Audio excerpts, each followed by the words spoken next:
Ela disse que merecia o mundo, e que outro homem lhe o daria. Então, trocou 7 anos de história por uma promessa e foi embora. Mas e se eu te disser que esta história não é sobre traição, é sobre o que vem depois? É sobre o silêncio de um coração partido e o som estrondoso de uma vida sendo reconstruída, tijolo por tijolo. Anos se passaram. Do fundo do poço ao topo, de ex-marido fracassado a dono de um império. Até que, em uma noite qualquer, no restaurante mais badalado do Leblon, o destino encenou a reviravolta mais épica. O casal do passado sentado a uma mesa. O novo marido, arrogante, humilhando uma garçonete. E ele, o ex-ninguém, assistindo a tudo, invisível. Só que dessa vez, ele não era mais o homem que ela deixou. E quando a arrogância cruzou todos os limites, e um celular começou a transmitir tudo ao vivo para milhares de pessoas, ele se levantou, e com apenas uma frase, fez o arrogante calar, o passado desmoronar e a internet explodir. Você vai ver a humilhação mais satisfatória, a redenção mais doce e o momento em que um fracassado prova que a melhor vingança é uma vida extraordinária. Não saia daí. A história começa agora. A noite no Leblon vestia-se com um manto de luzes âmbar e o murmúrio constante do mar, distante, apenas sugerido. O restaurante Sabor e Harmonia, entretanto, era um universo à parte, uma cápsula de luz quente e sombra aconchegante que parecia desafiar a agitação carioca lá fora. A fachada, discreta, era marcada apenas por um letreiro de ferro fundido com fonte serifada, iluminado por 2 focos soturnos. Quem passava e olhava pelas portas de vidro fosco, quase imperceptíveis, mal podia imaginar o espetáculo de sossego e requinte contido que se desenrolava dentro. Ao cruzar a porta, o primeiro impacto era olfativo, uma sinfonia de alecrim e limão siciliano dos produtos de limpeza, sobreposta pelo perfume profundo e terroso de um bom molho de vinho tinto reduzindo em fogo baixo, e a nota alta e doce de uma torta de maçã acabada de sair do forno. O ar era fresco, mantido na temperatura precisa em que um terno não incomoda e um vestido de alça não arrepia. A noite no Leblon vestia-se com um manto de luzes âmbar e o murmúrio constante do mar, distante, apenas sugerido. O restaurante Sabor e Harmonia, entretanto, era um universo à parte, uma cápsula de luz quente e sombra aconchegante que parecia desafiar a agitação carioca lá fora. A fachada discreta era marcada apenas por um letreiro de ferro fundido com fonte serifada, iluminado por 2 focos soturnos. Quem passava e olhava pelas portas de vidro fosco, quase imperceptíveis, mal podia imaginar o espetáculo de sossego e requinte contido que se desenrolava dentro.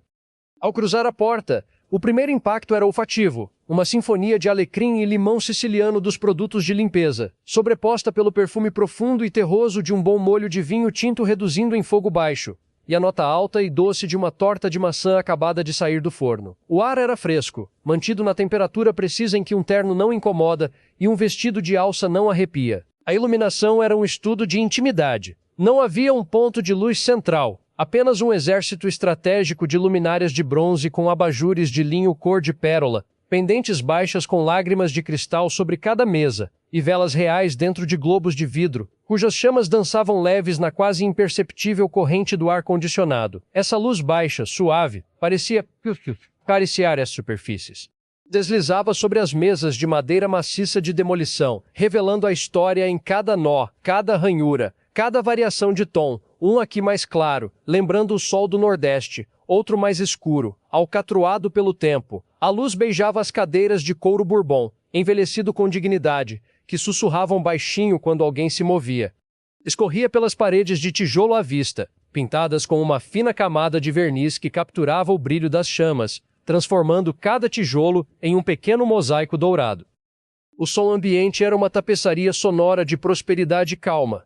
O tilintar dos talheres de aço inox contra a porcelana branca e grossa não era metálico ou agressivo. Era abafado, um plim-plim discreto, como o som de sinos distantes. As conversas formavam o fundo musical, não eram vozes altas ou risadas estridentes, mas sussurros elaborados, conversas sussurrantes que se entrelaçavam num zumbido civilizado, pontuado aqui e ali pelo estalo suave de uma rolha sendo retirada ou pelo derramar límpido de água com gás em uma taça. De trás do balcão de ébano polido, vinha o ruído ritmado do coqueteleiro sendo agitado, um chique hipnótico, e o silvo breve da máquina de expresso, libertando seu aroma intenso. Num canto estratégico, onde a sombra era um pouco mais espessa e a visão do salão, panorâmica, estava uma mesa um pouco afastada. Era ali que Rafael se instalara. Não era um esconderijo, mas um posto de observação discreto. Ele vestia um terno de lã merino cinza ardósia, sem gravata, com a primeira gola da camisa branca aberta. O tecido caía bem, moldando ombros que carregavam a firmeza de quem ergue coisas sólidas, mas sem a rigidez da tensão. À sua frente, o laptop de capa de alumínio escovado brilhava como um lago prateado na penumbra. A tela iluminava seu rosto com uma luz fria e focada, destacando a linha do maxilar, agora mais definida do que há 7 anos, e os cantos dos olhos, onde pés de galinha finos contavam histórias de concentração, não apenas de preocupação. Seus dedos, longos e firmes, deslizavam sem pressa sobre o touchpad, navegando por plantas baixas em CAD, revisando especificações de materiais sustentáveis para um novo projeto em Botafogo, um edifício que buscava o certificado LEED, com jardins verticais e captação de água da chuva. Cada linha no desenho, cada número na planilha, era um tijolo em um mundo novo que ele construíra, um mundo de concreto, aço e significado, tão real e tátil quanto a madeira da mesa sob seus cotovelos.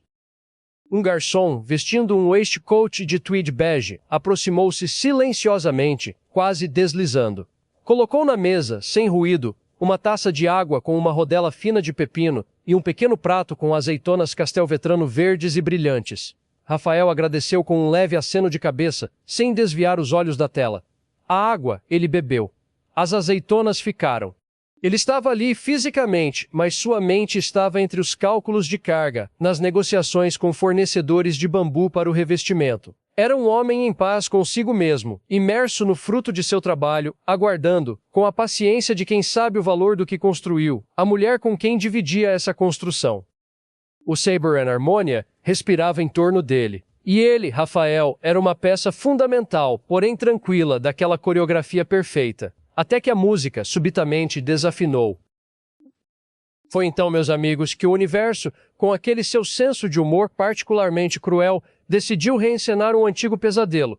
Vocês sabem, aqueles que a gente acha que enterrou fundo, mas que estão só esperando um cheiro, um som, uma luz para voltar à tona, inteiros e assustadores. Do outro lado da sala, sentada sob um foco de luz que, em minha opinião, parecia menos uma iluminação de restaurante e mais um holofote do destino, aquele tipo de luz que não ilumina, escancara, estava Carla. E eu preciso que vocês entendam quem era Carla para o Rafael naquele momento. Fechem os olhos por um segundo e imaginem. Não é sobre o que ela é agora, é sobre o que ela foi. Ela foi, por 7 anos, a bússola e o naufrágio dele. Imaginem um rapaz de 25 anos, cheio de planos, mas ainda um pouco perdido. Ele conhece essa garota com um sorriso que parecia desarmar o mundo. Uma beleza não apenas física, que era muita, mas uma energia. Ela era fogo, era risada alta no meio da rua. Era a impulsividade que ele, cauteloso, não tinha. E ela olhou para ele e disse que acreditava. E por um tempo, ela acreditou. Eles construíram uma vida, um apartamento pequeno, mobiliado com esforço.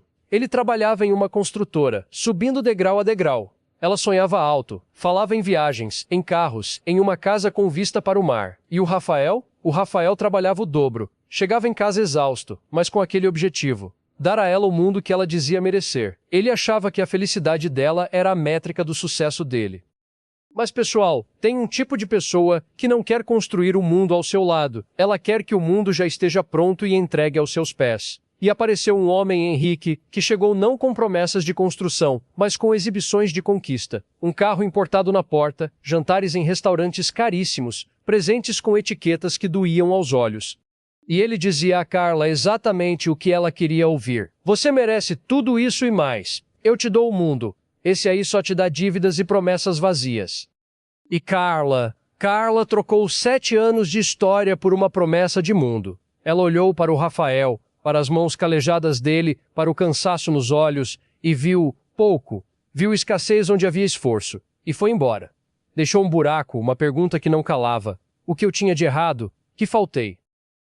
O choque de vê-la ali, 7 anos depois, foi uma faca gelada cravada no peito de Rafael. Foi fisiológico. O coração deu um salto e depois pareceu parar. O estômago virou um nó. Foi o passado invadindo o presente com violência. Mas aí vem a parte fascinante, E eu quero que vocês prestem atenção porque isso é sobre evolução humana. A dor foi imediata, sim, mas foi seguida por uma estranha quietude. É como se o choque fosse tão grande que desativasse a emoção pura e ativasse um modo de observação. Ele a observou, e não foi com o olhar do homem traído, aquele olhar que mistura dor, raiva e um desejo doentio. Não, foi com a distância analítica de um arqueólogo diante de um fóssil. Pensem nessa imagem comigo. O arqueólogo não chora pelo dinossauro. Ele não sente raiva da pedra. Ele observa. Analisa as fissuras, a cor, o formato. Tenta entender que criatura era aquela, como ela viveu, por que ela deixou de existir. É um olhar científico, quase frio, mas carregado de um respeito pela história que o objeto conta. E foi assim que Rafael viu Carla, naquele holofote cruel. Ele estava vendo o fóssil do seu antigo amor, o fóssil dos seus 7 anos de dedicação. E ele começou, inconscientemente, a análise. Não era a magreza saudável de quem se cuida. Era uma magreza áfida, quase cortante. Ossos da clavícula salientes como asas prestes a romper a pele. Um rosto que perdeu a suavidade dos 30 anos, agora marcado por sombras sob os olhos e uma finura nos lábios que os fazia parecer sempre tensos. Aquele vestido caro de seda não fluía sobre curvas, pendia em um corpo que parecia ter encolhido, como se a vida tivesse sugado algo vital dele. Ah, os olhos... Onde estava a centelha? Aquele brilho de insolência, de desejo pelo mundo, que tanto o atraiu e depois o atormentou, sumido. Em seu lugar, 2 pontos escuros, inquietos, que escaneavam o ambiente. Não era um olhar de quem aproveita a noite, mas de quem monitora. Procurava por ameaças, por aprovação, por alguma coisa que preenchesse um vazio que era palpável até de longe. Ela estava parada, mas dava a impressão de um tremor contido. Os dedos tamborilavam levemente na mesa. Ela ajustava a alça da bolsa a cada instante. Corrigia um fio de cabelo que não estava fora do lugar. Era a energia de alguém que não consegue mais ficar em paz consigo mesma. Enquanto analisava esse fóssil, uma memória específica e dolorida veio à tona de Rafael, sem pedir licença. Ele chegava em casa, após 14 horas de trabalho. A obra tinha tido problemas, a prefeitura estava enchendo o saco. Ele trazia o cheiro de concreto e suor. Carla estava no sofá, de celular na mão, com uma expressão que ele conhecia bem, de tédio e desdém. O João, um colega de faculdade, está indo para a França mês que vem, de férias, de novo. Ela falou, sem olhar para ele. Carla, um dia a gente vai. Tô fechando aquele contrato do edifício na Barra, se der certo. Se der certo, se der certo. Tudo com você é C. O Henrique me convidou para jantar no Anticos hoje. Disse que é a nova sensação. O nome Henrique já tinha um gosto amargo. Rafael se sentou pesadamente. Carla, eu tô exausto. Tô dando meu sangue aqui. Ela finalmente o olhou, mas não foi um olhar de compaixão. Era um olhar de avaliação, como se examinasse uma mercadoria que não atingiu a qualidade esperada. Dar seu sangue está sendo pouco, Rafael. Precisa dar resultado. Essa memória foi o último estrondo daquela faca gelada. Mas, e aqui é a chave de tudo, pessoal, ela não o paralisou com a dor antiga. Porque o homem que reviveu essa memória não era mais aquele rapaz exausto e inseguro no sofá. Era o dono daquele restaurante. Era o marido da Isabela. Era o engenheiro por trás de projetos sustentáveis. Ele olhou para o fóssil e para a memória, e entendeu algo profundo. Aquela não era mais a sua história. Era apenas um artefato de uma era passada. E foi nesse momento de estranha quietude, de análise arqueológica, que ele percebeu, o verdadeiro espetáculo não era a presença do fóssil, era o animal barulhento e extravagante que estava ao lado dele, tentando aos berros provar que era o rei da selva. E aí, meus amigos, a história estava prestes a tomar um rumo que nem Rafael, em sua quietude, poderia prever completamente. Mas vamos com calma, porque antes do berro veio a afiação da faca. Antes da humilhação pública veio a humilhação privada, sussurrada ao ouvido da pessoa que um dia jurou amar. É aí que entramos na mente do Henrique. E acreditem em mim, é um lugar bem mais raso e barulhento. Vamos continuar? Vamos nos aproximar um pouco mais, pessoal. Vamos colocar uma lente de aumento nessa mesa iluminada pelo holofote do destino, porque os detalhes aqui são tudo. Carla estava magra demais. Não a magreza elegante das passarelas, mas uma magreza que falava de tensão, de alguma coisa consumindo por dentro. Os ossos do punho, finos como os de um pássaro, pareciam frágeis demais para segurar o peso da taça de vinho. O vestido, um modelo assinado, de seda preta com detalhes em guipure, custava mais que o primeiro carro que Rafael comprou com tanto suor, mas ele não a adornava. Pendia. Havia um vão entre o tecido e suas costas, um espaço vazio sobre o colo. Era como se a pessoa para quem a roupa foi feita tivesse evaporado, deixando apenas um manequim quieto em seu lugar. E os olhos? Ah, meus amigos, os olhos são as janelas da alma e as de Carla estavam com as persianas quebradas. Outrora cheios de uma centelha insolente, aquele brilho que misturava desejo, ambição e uma certa petulância que Rafael confundia com paixão, agora eram dois poços escuros. Não era uma escuridão profunda e misteriosa, era uma escuridão opaca, de terra revolvida. E eles estavam inquietos, não paravam. Escaneavam o ambiente num movimento rápido, quase imperceptível. Passavam pelos outros clientes, pelos garçons, um flash de irritação, pela decoração, um olhar vazio. E sempre retornavam a Henrique, ao seu copo, às suas próprias mãos, num ciclo de ansiedade. Era o olhar de quem esperava uma cobrança, de quem sabe que a fatura do mundo prometido está prestes a chegar, e não tem certeza se consegue pagar. Ao seu lado, Henrique era um espetáculo à parte, uma caricatura da ostentação que parecia ter saído de um meme sobre homens ricos sem classe. Vamos dissecá-lo. O relógio não era um acessório, era uma declaração. Um enorme bloco de ouro amarelo no pulso, tão pesado que parecia puxar seu braço para baixo a cada gesto. Os diamantes incrustados no mostrador cintilavam de forma agressiva, captando a luz e lançando pontinhos de brilho vulgares pelas paredes. Era o tipo de relógio que grita custei caro a cada segundo que passa. Era uma entidade própria. Alta, falsa e cortante. O riso não nascia da alegria, mas de uma necessidade de ocupar espaço sonoro. Cada explosão era como um golpe de faca no tecido de conversas suaves do restaurante. Fazia os comensais da mesa ao lado se encolherem imperceptivelmente. Ele não usava as mãos para complementar a fala, usava-as para dominar o ar ao seu redor. Movimentos amplos, exagerados, que quase derrubavam o saleiro, que faziam o garçom se esquivar ao passar. Apontava o garfo para enfatizar um ponto trivial. Batia o nó dos dedos na mesa para dar ritmo a uma história chata. Tudo para chamar a atenção. Mas atenção, pessoal, ele a chamava não por importância, mas por vulgaridade. Era a diferença entre um maestro que comanda uma orquestra e um homem que faz barulho com panelas no meio da rua. Rafael baixou a cabeça. A tela do laptop, com seus renders limpos de vidro e jardins verticais, com suas planilhas de números precisos, era seu porto seguro. Aquele era seu mundo real, tangível, construído tijolo a tijolo. Botafogo sustentável versus o Leblon barulhento. Progresso versus ostentação vazia. Mas os ecos eram insistentes. A voz de Henrique, grave e carregada de uma arrogância untuosa, atravessava a sala como um trovão de mau gosto. Aquele que não anuncia chuva purificadora, só sujeira e estrondo.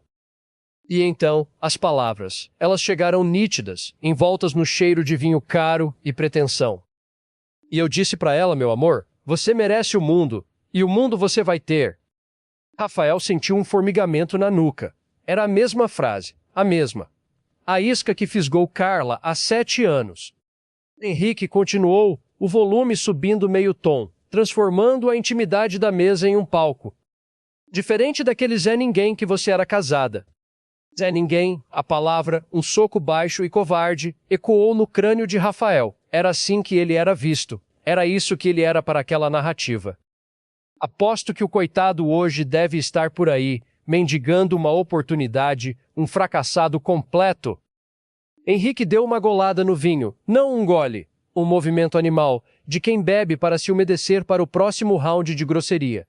O vinho tinto, um bordô caro, manchou levemente o canto de seus lábios, como sangue.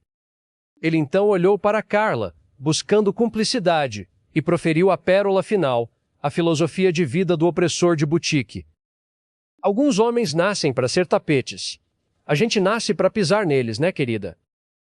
A câmera da nossa história se volta para Carla. Seu rosto é um estudo de contradição forçada. Ela sorriu. Mas Deus do céu, que sorriso! Foi um movimento tenso dos lábios, um esticar horizontal da pele que não envolveu um músculo sequer do resto do rosto. Os olhos, aqueles poços escuros, permaneceram imóveis, sem luz, sem calor. Era um sorriso de obrigação, um sinal de aquiescência paga com um pouco da própria alma.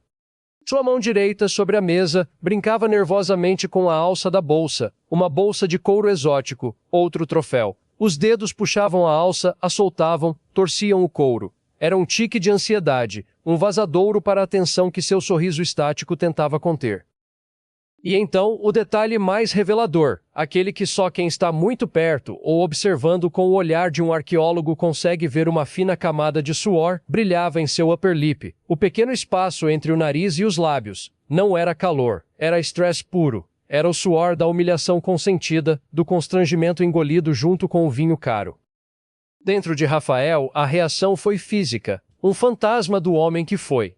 Um antigo nó de dor e raiva se formou no estômago, apertando, queimando. Era a memória celular da traição, do abandono, da autoestima destruída. Mas então ele respirou fundo, um ato consciente, e ao puxar o ar, puxou também a realidade do agora. Ele olhou para a tela do laptop, viu o desenho limpo, futuro. Sentiu o peso do anel de titânio no dedo, simples e resistente, símbolo de um pacto diferente. Lembrou do cheiro do perfume de Isabela, um blend único de baunilha e pau rosa, que ele associaria para sempre a aconchego e parceria. Ele não era mais aquele homem. O nó no estômago começou a se dissolver, não na raiva, mas em uma espécie de lástima profunda, um lamento silencioso não por si mesmo, mas por aquele fóssil de mulher ali, presa na teia de sua própria escolha equivocada. Ele tinha construído uma vida. Tinha Isabela. E nesse momento, o restaurante Sabor e Harmonia parou de ser apenas um local. Tornou-se um tribunal silencioso. E o réu, sem saber, estava prestes a proferir sua própria sentença. E então, meus amigos, chegamos ao momento em que a máscara cai de vez e o monstro da verdadeira índole mostra as garras. A sobremesa atrasou alguns minutos. Alguns minutos. Para um homem como Henrique, não era um contratempo, era uma declaração de guerra, era a deixa para sua verdadeira performance. A arrogância de antes era apenas o aquecimento. Agora, ele entrava em cena. Ele não chamou, não fez um gesto educado, estalou os dedos, um estalo seco, violento, que cortou o ar como um chicote. Foi na direção de Mariana, uma jovem garçonete que vocês precisam conhecer, rosto redondo, olhos castanhos grandes, as mãos um pouco ásperas de tanto carregar bandejas pesadas enquanto cursava a administração à noite. Ela era o coração esforçado do lugar. Moça! O rugido fez até os copos tilintarem. Você está dormindo? O serviço aqui é uma vergonha! Mariana paralisou por uma fração de segundo, o sangue drenando de seu rosto. Ela se aproximou, os passos curtos, a postura curvada, instintivamente se tornando menor. Oi, senhor. Peço mil desculpas. O café já... O meu café expresso tem que vir agora! Ele a interrompeu, espetando o dedo no ar como uma lança. E quero ver a espuma cremosa, não essa água suja que servem em boteco. Pessoal, olhem para a cena. Mariana está trêmula. Não é figura de linguagem. Seus lábios tremem. As mãos, segurando a bandeja vazia, balançam levemente. Seus olhos já estão vidrados, começando a brilhar com a primeira lágrima de humilhação controlada. Ela tenta falar, mas só sai um sussurro de desculpas. Mas Henrique não quer desculpas. Ele quer sangue. Ele quer um espetáculo. E eleva o tom, projetando a voz para que cada alma no Sabor e Harmonia seja obrigada a assistir ao seu monólogo de tirania. Incompetente! A palavra ecoa. Olhe para você! Toda trêmula! Parece um rato assustado! Não tem educação para servir numa casa deste nível! Cada sílaba é um martelo! Deveria estar lavando pratos! É o seu lugar! Mariana encolhe os ombros, uma lágrima finalmente escapando e correndo pelo seu rosto. É a imagem da dignidade sendo rasgada em público. Henrique, inchado com o poder sujo da humilhação, avança. Chame o gerente! Não, ele faz uma pausa dramática, um sorriso cruel estampado no rosto. Chame o dono! Quero ver se tem a coragem de me cobrar 10% com um serviço nojento desses. O silêncio que cai sobre o restaurante é pesado, opressivo. É o silêncio do choque, da indignação contida. Os rostos se voltam. Um casal mais velho franze a testa em repulsa. Um homem jovem aperta os punhos sobre a mesa. Outros baixam os olhos, envergonhados por testemunhar tal brutalidade. E é nesse vácuo de decência, nesse palco de horror, que Isabela entra. Ela surge da porta da cozinha não como uma tempestade, mas como a calma que precede a justiça. Avisei, ela é a antítese de Carla. Enquanto Carla é fria, magra, feita de sombras e tensão, Isabela é calor, tem a pele cor de mel, os cabelos castanhos com reflexos dourados presos em um coque despretensioso. Enquanto Carla irradia turbulência, Isabela emana serenidade. Uma serenidade que não é passividade. É o controle absoluto de quem conhece seu valor e o valor da sua casa. Ela veste um vestido simples de linho cor de areia. Não há joias, só o mesmo anel de titânio de Rafael em seu dedo. Ela caminha com calma. Cada passo é firme, deliberado. Seu rosto não mostra raiva, mostra um sorriso profissional, porém firme. Os olhos, da cor do âmbar, estão fixos em Henrique, sem piscar. Ela para uma distância perfeita, nem muito perto para ser intimidadora, nem muito longe para ser distante. E sua voz, quando sai, é clara, melódica, mas carregada de uma autoridade inegociável. Boa noite, senhor. Sou Isabela, uma das proprietárias. Há algum problema? Henrique, inflado pela própria arrogância, está cego. Ele não vê a fortaleza que está diante dele. Não percebe o fio de aço na voz dela. Ele vê uma mulher, e para ele, mulheres são adereços ou obstáculos.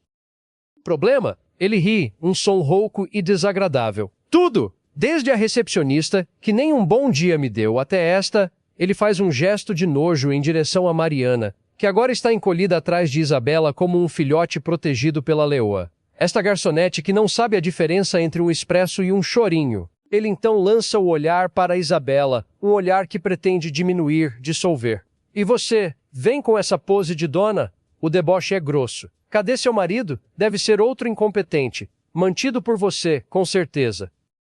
O restaurante inteiro segura a respiração. O que ela fará? Chorará, gritará, pedirá desculpas. Isabela não flertou, nem um milímetro. Sua postura permanece ereta. Seu sorriso não some, apenas se torna mais frio. Meu marido está presente, senhor, ela diz. E sua voz é uma lâmina agora, afiada e precisa. E garanto a você que a competência desta casa é reflexo direto do trabalho dele e de todos nós. Ela enfatiza as palavras, incluindo a equipe. A Mariana é uma excelente profissional. Se o café não estava à altura, refazemos imediatamente com as nossas sinceras desculpas. É a resposta perfeita. Profissional, firme, defensora da sua equipe. Oferece a solução sem ceder à humilhação. Mas Henrique está intoxicado pela própria fúria. Ele não quer solução. Quer submissão total. Quer ver o mundo se ajoelhar. Refazer, ele grita, empurrando a cadeira para trás com estrondo. Eu quero é que ela seja demitida. Na hora. Ele bate o punho na mesa, fazendo a prataria pular. E quer o café grátis. E a conta com 50% de desconto por esse constrangimento. Ele se levanta, inchado, rosto vermelho, apontando o dedo para o rosto sereno de Isabela, e solta a ameaça, a arma final dos covardes. CNBO? Vou falar mal desse lixo de restaurante para todos os meus contatos. E aí, família? O clima está no talo. Henrique cruzou todas as linhas, humilhou uma garota que só quer estudar, insultou a dona do lugar e agora ameaça acabar com a reputação da casa. O Rafael está lá no cantinho testemunhando tudo. O que será que ele vai fazer? Ele vai se levantar? Vai se revelar? O que está passando pela cabeça da Carla, vendo o homem pelo qual trocou tudo se transformar nesse monstro em público? Eu preciso saber o que vocês acham que vai acontecer. Nos comentários me digam, se fosse você no lugar do Rafael, o que faria? Deixa o ódio ferver ou age com a cabeça fria? Se inscreva no canal, porque o final dessa história é um masterclass em fazer um arrogante se destruir com as próprias palavras. Cliquem no like, compartilhem esse vídeo com aquele seu amigo que adora uma história de redenção e ativem o sininho, para não perder a parte final.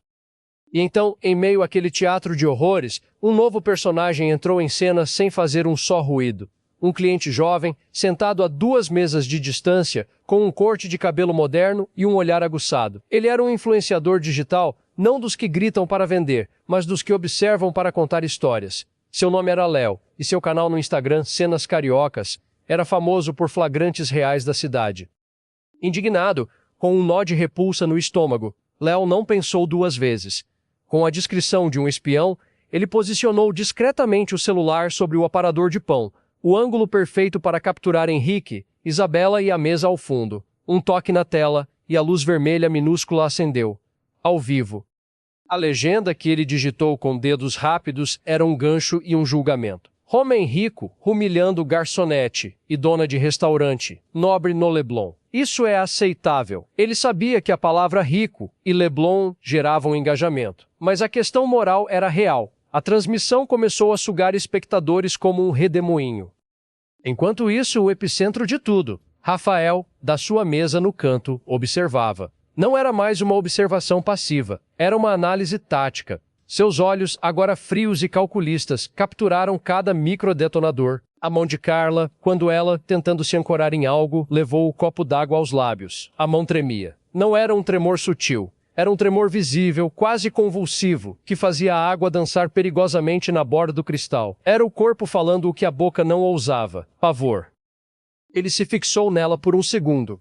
E o que viu foi um vazio. O olhar morto. Não havia amor, ódio, ou mesmo vergonha ali agora. Havia apenas um esgotamento profundo, a humilhação de ser um objeto secundário na própria humilhação. Ela não era a vítima direta, era a mulher do carrasco, uma extensão silenciosa e envergonhada de sua barbárie. Sofria por associação, por omissão, por ter escolhido aquele trono de esterco. E foi aí, meus amigos, que aconteceu a libertação final de Rafael. A última réstia de qualquer sentimento pelo passado, a esperança doida de um reencho, o desejo ardente de vingança, a própria dor antiga que às vezes latejava como um membro fantasma, evaporou. Foi como ver um fio de fumaça se dissolver no ar. Não sobrou nada. No lugar, surgiu algo novo, límpido e sólido, um profundo, absoluto e tranquilo desprezo. Não era raiva. O desprezo é mais quieto, mais fatal. É o reconhecimento de que algo ou alguém simplesmente não merece mais nenhuma energia, nenhum espaço em sua psique. E dessa quietude nasceu uma decisão. Clara, cristalina, inevitável como a queda de uma lâmina.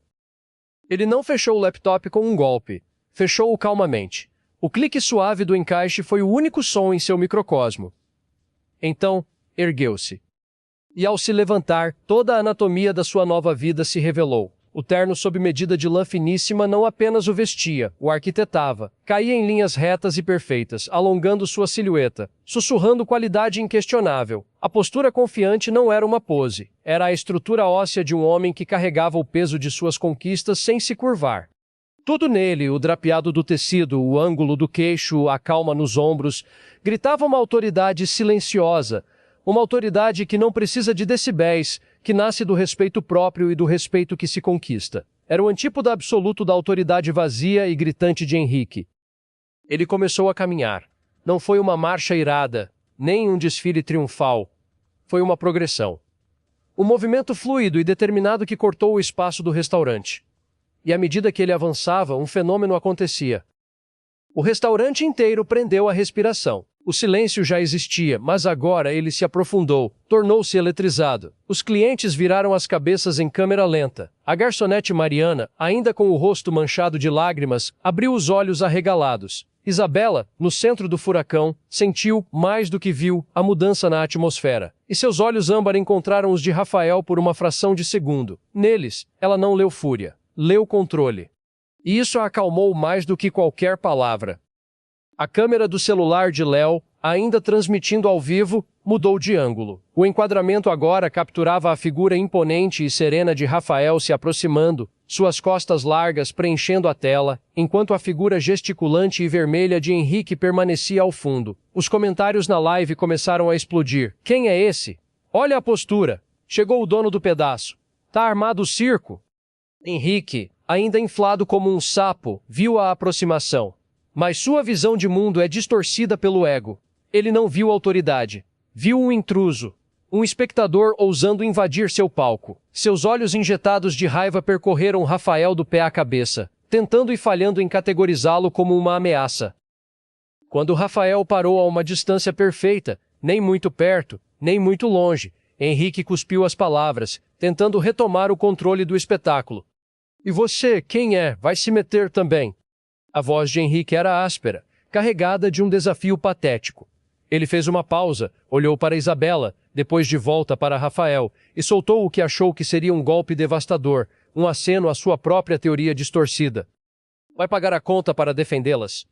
O deboche estava ali, sujo e barato. Ele presumia que qualquer homem defendendo uma mulher só poderia fazê-lo por interesse, por ser um mantido ou por querer pagar de herói. Ele não conseguia conceber solidariedade, parceria ou, muito menos, amor. E nesse momento, com o celular de Léo transmitindo para milhares de telas, com o restaurante em suspenso total, com os olhos mortos de Carla fixos no copo d'água e os olhos vivos de Isabela cheios de confiança, Rafael estava prestes a falar. E aí, família, o que ele vai dizer? Ele vai se revelar? Vai dar um soco? Vai chamar a segurança? Rafael o ignorou. A pergunta de Henrique, carregada de deboche barato, simplesmente se desfez no ar, como fumaça sem substância. Era uma declaração de poder maior do que qualquer resposta. Você não merece nem minha atenção. Em vez disso, seus olhos, por uma fração de segundo, encontraram os de Carla. Foi um instante de pura arqueologia emocional. Nele, ele viu um clarão de puro choque elétrico. Os olhos mortos dela, por um milissegundo, incendiaram-se com a realidade inconcebível. Era ele.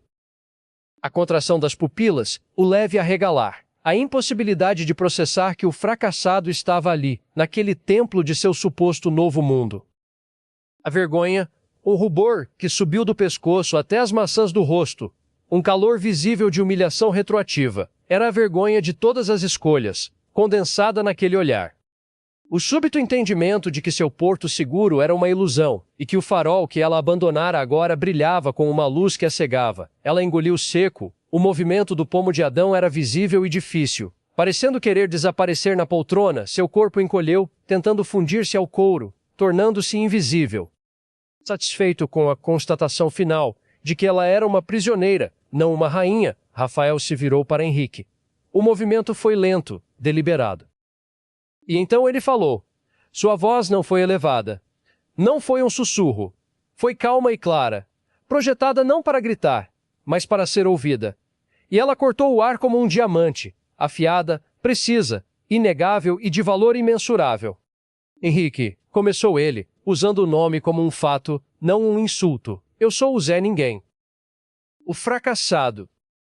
O ar parecia se solidificar. O tapete. O silêncio foi absoluto. Não era mais um silêncio de choque, mas de reverência perante a reviravolta mais épica que a vida real poderia fornecer. O único som era o sussurro fantasmagórico do ar-condicionado, um ruído branco que apenas ampliava o vácuo de palavras. Henrique empalideceu. Sua pele, antes vermelha de raiva, tornou-se de um tom esverdeado, como cera velha. Sua boca abriu e fechou, tentando formar palavras, sílabas, qualquer coisa, mas nenhum som saía. Parecia um peixe fora d'água, boquejando no ar seco de sua própria derrocada. Rafael então fez algo magistral. Virou-se para a câmera de Léo. Ele anotara há tempos. A pequena luz vermelha como um farol na penumbra. Sua expressão se tornou ainda mais séria, direta, conectando-se com as centenas, que agora já eram milhares, de espectadores entrando na transmissão ao vivo. Mas hoje, continuou, sua voz ganhando um tom de pronunciamento oficial. Não estou aqui para falar do passado. Estou aqui como proprietário deste restaurante, ao lado da mulher extraordinária que é minha esposa, Isabela. Isabela, ao ouvir isso, ergueu o queixo imperceptivelmente, um sorriso tênue de orgulho e apoio nos lábios. Estou aqui para defender minha equipe. A frase soou como um juramento. A Mariana, disse ele, e aqui sua voz se suavizou, tornando-se quase paternal. Ele apontou gentilmente para a garçonete, que agora não chorava mais de humilhação, mas com lágrimas de alívio que lavavam suas faces. Não será demitida. Pelo contrário, receberá um bônus por lidar com uma situação de assédio moral com tanta graça sob pressão. A plateia digital explodiu. Os comentários rolavam tão rápido que se tornavam um borrão. Isso! Chefia! Quem é esse anjo? Dono é assim. Mariana, você é guerreira. O número de visualizações na live de Léo disparou 20 mil, 40 mil, 60 mil. Rafael então voltou seu olhar para Henrique, que parecia ter encolhido 2 tamanhos dentro de seu terno caro. Agora, a postura arrogante era uma caricatura murcha. Quanto a você, senhor. A palavra senhor soou como o mais gelado dos insultos. Seu comportamento é a mais pura demonstração de que riqueza não compra classe, e berro não substitui caráter. Cada palavra era um prego no caixão da imagem pública de Henrique. Você não é bem-vindo aqui. Sua presença envenena o ambiente que trabalhamos tanto para criar. e saia daqui agora, senão vou chamar a polícia. Ele fez uma pausa dramática, olhando novamente para a câmera, e a multidão online já batia em 80.000 pessoas. Ele sabia que estava moldando não apenas uma situação, mas um precedente público. E considerando a exposição pública que você mesmo proporcionou, continuou, com um fio de ironia cortante na voz, acredito que outros estabelecimentos da região apreciarão saber do seu padrão de comportamento. Mas Rafael não havia terminado. Ele havia guardado seu trunfo final, a peça que conectaria a arrogância de Henrique à sua realidade mais íntima e podre. No entanto, uma ironia que não posso deixar de mencionar, disse Rafael, e sua voz adquiriu um tom de curiosidade quase acadêmica. Ao revisar os contratos da minha construtora esta noite, antes dessa intervenção, deparei-me com um processo de inadimplência recorrente. Um certo apartamento de cobertura no Jardim Botânico, no edifício Orquídea, cujo proprietário acumula 3 anos de condomínio não pagos. Henrique começou a suar frio. Seus olhos arregalaram de puro terror. Como ele sabia? A construtora R&Brimo Desenvolvimentos, que é minha, não apenas ergueu Orquídea. Rafael prosseguiu, calmamente, como se estivesse em uma reunião de negócios. Nós somos os administradores do condomínio. E o senhor Henrique é o notório devedor do caso 447. Aquele que ignora avisos, ameaça síndicos, e acredita que seu status o coloca acima das regras que valem para os outros Zé Ninguéms. A revelação caiu como uma bomba. No restaurante, um murmúrio de incredulidade e desprezo percorreu as mesas. Na live, os números saltaram para 120.000. Os comentários eram fogo puro. O brabo, devedor de condomínio kkkk. Rico é tudo caloteiro. A casa caiu, amigo. Então, antes de se preocupar em falar mal do meu restaurante para seus contatos, finalizou Rafael, com um sorriso que não chegava aos olhos, sugiro que regularize suas próprias contas. O aviso de despejo por quebra de contrato condominial já está assinado e será entregue amanhã. Parece que o mundo que você prometia a todos era, na verdade, construído sobre areia movediça e dívidas.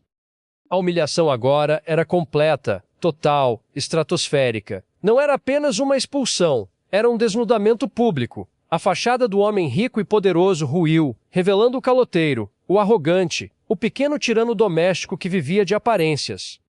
Henrique não tinha para onde olhar. A câmera o filmava, os clientes o encaravam. Carla, ao seu lado, parecia ter se transformado em uma estátua de sal. E Rafael, o ex-tapete, o ex-fracassado, estava de pé, dono do lugar, dono do prédio onde ele morava, dono da narrativa, e agora, dono absoluto daquele momento histórico que 120.000 pessoas, e crescendo, testemunharam ao vivo. Rafael então se virou para Isabela. Toda a firmeza de aço de seu rosto dissolveu-se quando seus olhos encontraram os dela. Sua voz se suavizou, tornando-se um riacho calmo após a tempestade. Amor, disse ele, e a palavra era um porto seguro. Por favor, providencie a conta do senhor. Uma pausa carregada de significado. Integral, sem descontos. Ele não estava apenas cobrando uma refeição, estava cobrando um princípio. E depois, completou, com uma ligeira inclinação de cabeça na direção da porta, chame a segurança para acompanhá-lo à saída, caso ele tenha dificuldades em encontrá-la. A ironia final, sutil e devastadora. O homem que achava que comandava todos os espaços agora precisaria de um guia para encontrar a porta. E então aconteceu, o restaurante explodiu. Mas não foi um estrondo. Foi uma explosão contida, civilizada, mas fervorosa. Aplausos discretos começaram em uma mesa, contagiaram a outra, e em segundos todo o ambiente estava envolto em uma onda de palmas respeitosas. Não era alegria barulhenta, era vindicação. Cada cliente que testemunhara a injustiça sentia-se parte daquela justiça. Eram aplausos para a dignidade, para a coragem de Mariana, para a serenidade de Isabela e para a quieta autoridade de Rafael. No canto, o influenciador Léo aproximou o celular da boca, sussurrando emocionado, suas palavras chegando como um mantra para as mais de 200.000 pessoas agora conectadas na live.